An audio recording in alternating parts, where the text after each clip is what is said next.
Formalists are interested in what is on the page.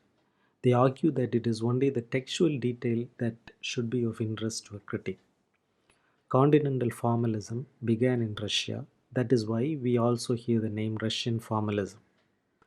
In 1915, Roman Jakobson led this newly formed Moscow linguistic circle. Initially, formalists looked to Futurism, an influential Italian artistic movement. Futurism focused on forward looking developments by avoiding the past. In the context of Futurism, Romanticism and aesthetic movements were rejected and their emotion was replaced with scientific approaches.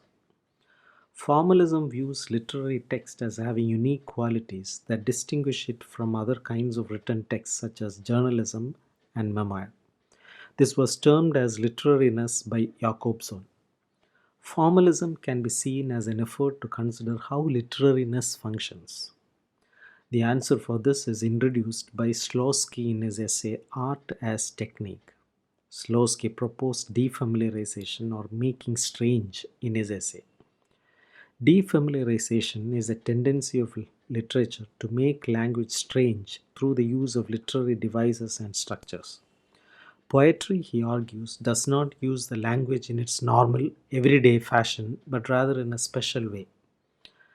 Poetic language is made to appear new and different.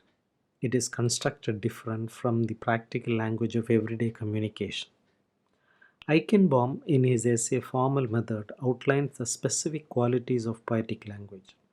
Literature uses a series of literary devices that are not found in ordinary language to create its own unique speech.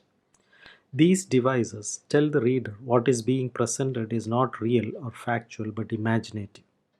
They make adventures in the domain of creativity.